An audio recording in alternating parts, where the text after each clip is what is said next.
Good afternoon. I'm Karen McDonald. I'm the Oakland County prosecutor. This is an important day for our community, the survivors, and especially those who lost children they loved.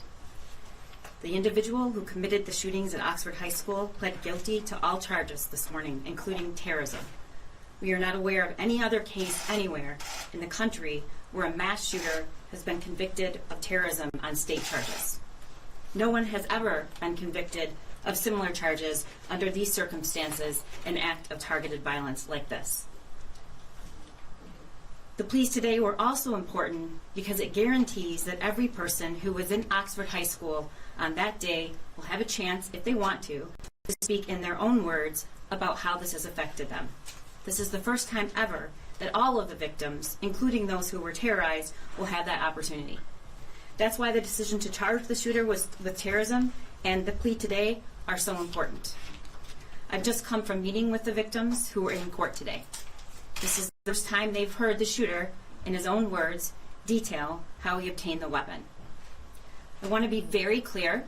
There were no plea negotiations, no plea offers, no reductions, and no sentencing agreements.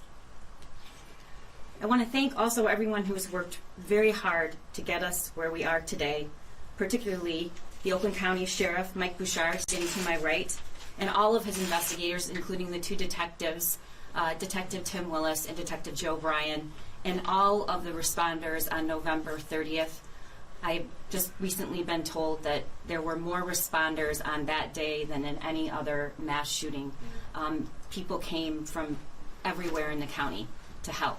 And I want to thank every single person who was there that day and who helped get us to this day.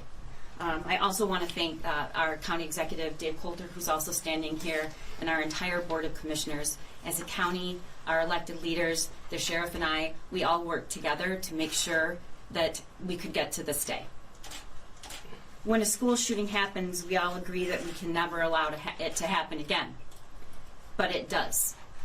We need to take what we learned here and what research shows us and work to actually stop these shootings, not to simply respond to them. Mass shootings and gun violence are preventable. That's why I've convened the commission to address gun violence in Oakland County. We are working to put their expertise and insight into a real plan to reduce the number of people who are killed by gun violence in our county. I know the victims and the public have questions about what's next. The judge set a date for a Miller hearing. At that hearing, the prosecution and defense will present testimony and evidence, not just about the murders, but also about the defendant's background and other factors. After that hearing, the judge gets to decide whether life without parole is appropriate.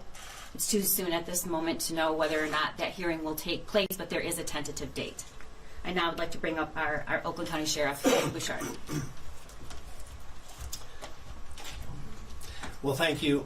First, I'd like to thank our prosecutor, Karen McDonald, and her team and staff for bringing us to this point, the hard work involved in that, and holding, in my opinion, what is truly a twisted and evil person accountable. This is something that needed to happen. It will never make our victims whole. Obviously, their lives have been inextricably and permanently altered, but I appreciate the efforts in bringing us to this point.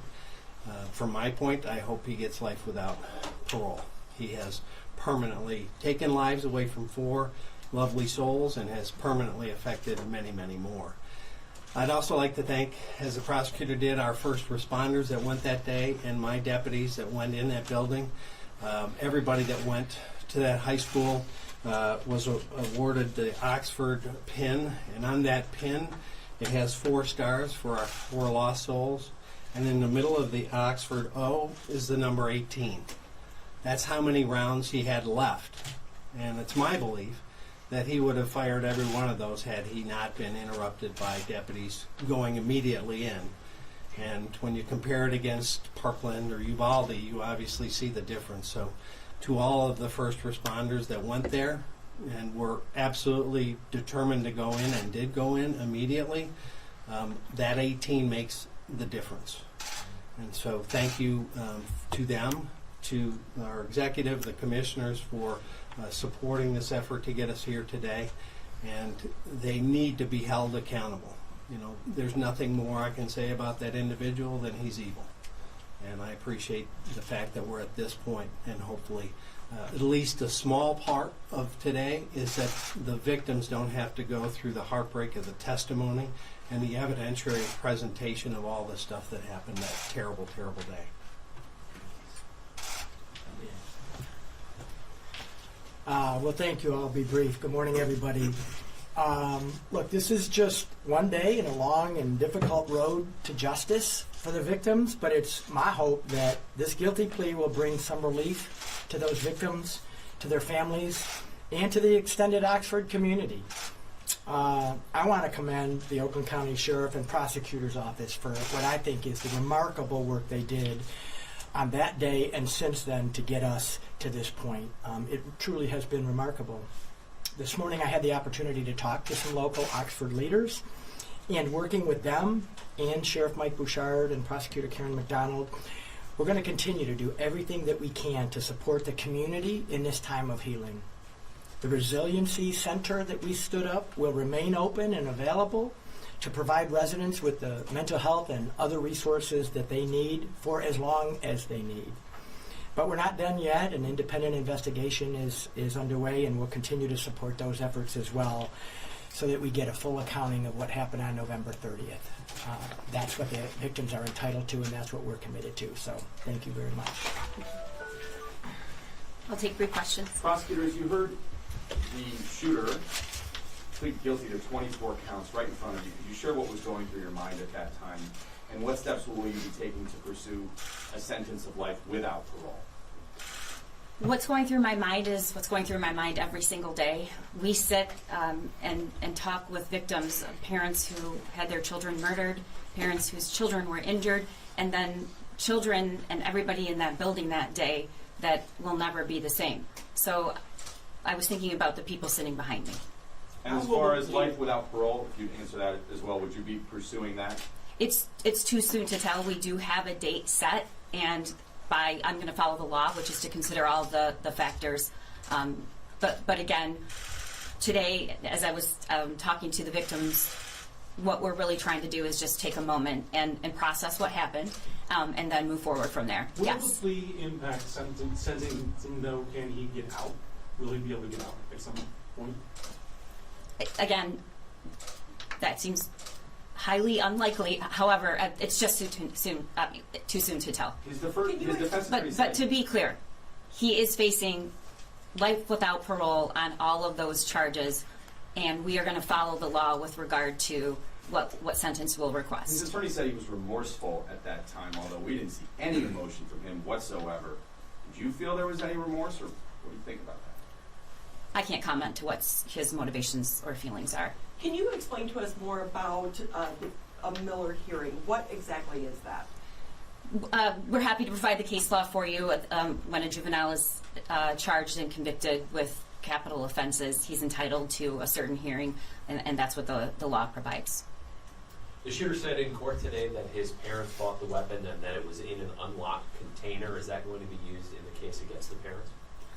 I can't comment on the case against the parents, as you know. I can state that he did say in his own words that his father bought the gun with his money that he gave to his father, and that it was not locked. And those facts are very important for his case. We've charged him, and he's been convicted of terrorism, and it goes to his state of mind and his preparation and premeditation. So that is why that was part of his plea. And did you know that was coming? We have been working around the clock with his attorneys, talking to victims, making sure they didn't hear the facts and what's going to happen in this case through the media, because that's not how you want to hear something like that. So I can say that Mark Keast, who's standing over here, and myself have been put in many, many, many hours to make sure that everybody was prepared for what they were going to hear.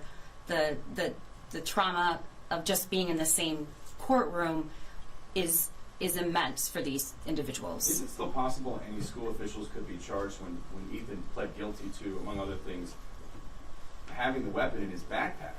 And the school officials were the one that they had authority over him when he was at the school with the gun in his backpack.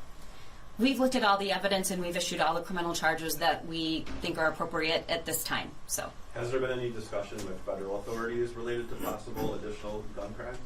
we are in constant communication and working cooperatively with our federal counterparts.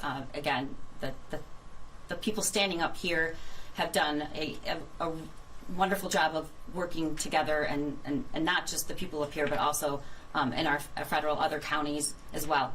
But do you expect federal charges for the parents? I can't comment on that. You said on the high end, life without parole is a possibility, but what would be the low end? What's the other option on the low end for Ethan Trombley?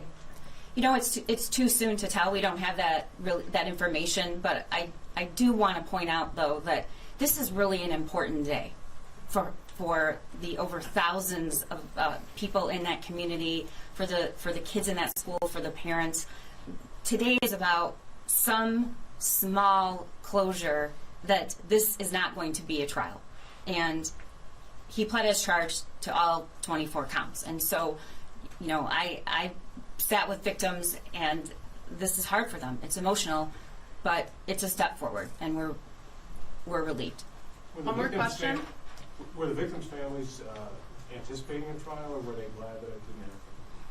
We have done our very, very best to the extent possible to be completely transparent, to allow as much information to get to them directly from us, even when we think it's small. Even something like a small adjournment of a pretrial causes trauma. So we have been very diligent in letting them know what to expect. And unfortunately, part of that is we can never give them 100% certainty that anything is going to happen. So Mark and I worked very hard and making sure that today went the way that it was planned to, but you can't ever know for certain. All right, that's the last It's coming question. across that there's been another school shooting in St. Louis. 3 kids have been shot. So with that, what did you learn through this process, your office, that maybe can be shared with other departments going forward so that we can try to look at these situations and change them so they don't continue to happen? You know, it's not just about what's sharing with other departments. Gun violence is preventable. That's what I've learned. And the fact that there's another school shooting does not surprise me, which is horrific.